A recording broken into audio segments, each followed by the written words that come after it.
Hi, it's G here.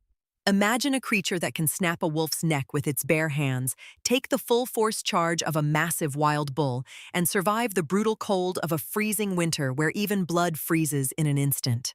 This isn't a monster from a sci-fi movie. It's the story of our closest human cousin, the Neanderthal.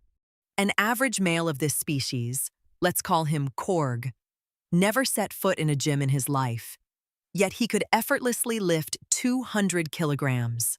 He was the pure, raw embodiment of destructive power. We invite you back 40,000 years to a time when Earth was a brutal battlefield for survival.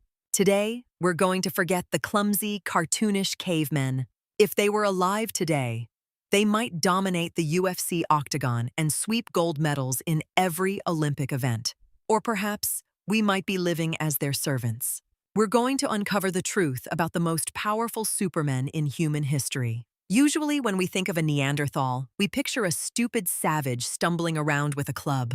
But the biological truth is completely different. Korg and his companions were the most perfect survival machines ever produced by human evolution. From a skeleton as hard as rock to a respiratory system rivaling a jet engine, their bodies were intricately designed to face the deathly chill of the Ice Age. Want to know an amazing fact?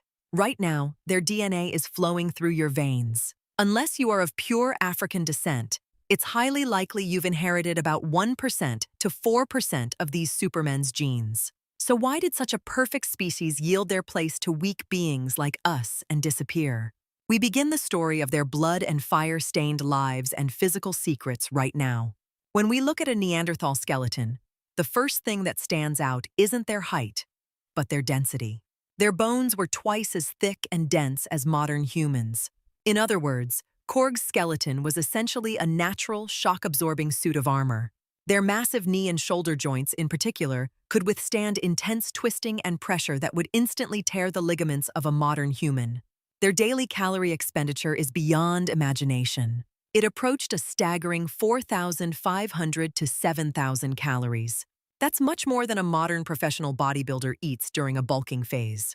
In other words, Korg's life was an endless series of hunts. To fuel that massive muscle machine, they had to consume an enormous amount of meat, and without it, they quickly lost energy. However, this overwhelming reliance on meat was a double-edged sword. As the climate changed and megafauna began to go extinct, Korg's massive stomach became a burden. On the other hand, we Homo sapiens, who could survive on little energy and ate anything including seeds and root plants, survived the era of food shortage much more easily. We often mistakenly believe that Korg's clan was rough and emotionless. But archaeological evidence shows that they were incredibly affectionate and devoted. Skeletons found with numerous fully healed scars from fighting wild beasts prove this. It means someone chewed their food for them and protected them from enemies for months while they were injured. Look at Shanidar, an elderly man discovered in Iraq. He lost one arm, was blind in one eye, and deaf in both ears. He even had signs of brain damage from his youth. He lived to the age of 40, despite likely being unable to hunt or even walk alone. This was an incredibly long life by the standards of the time. This is evidence of humanity, showing that Korg's community never abandoned the weak. What about intelligence? Korg's brain was actually larger than ours. Structurally, it was more focused on vision and motor control, but their capacity for abstract thought was sufficient.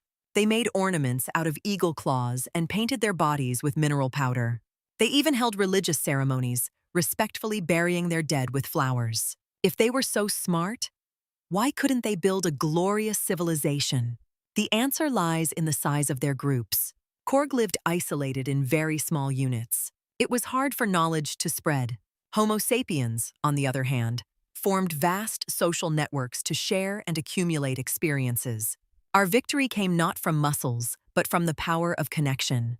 What do you think? If a living Korg stood before you, would you feel terror at his overwhelming strength? Or compassion for a cousin species that once ruled a continent but was doomed to disappear? Leave your thoughts in the comments. We are truly curious about your opinions on this lost piece of humanity. Deep in a lush forest, a new generation Neanderthal, Arrow, opened his eyes in a cave. Taller than his ancestors thanks to the warming climate, he quickly inspected his wooden spear tipped with a sharp stone. The The tribe's morning routine was no longer hunting massive mammoths like their ancestors. Nimbly navigating the dense rainforest to track boars, deer, and forest birds was their new way of survival. Arrow's sharp eyes darted without rest, and his highly developed hearing caught even the slightest rustle in the brush. Thanks to thick limb bones and massive upper body muscles forged by centuries of ambush hunting, he leaped out like a leopard and subdued his prey with a single, precise thrust. In the afternoon, Arrow took his spoils and returned to the cave where the tribe was gathered. Inside, women and children were crushing coarse herbs to make medicine for wounds. It was medical wisdom, written in blood, that kept the tribe alive through outbreaks of numerous diseases. As the night deepened and the campfire blazed, they shared their food and warmth, preparing for another tomorrow in this harsh world. Hit subscribe and join us here at G Now.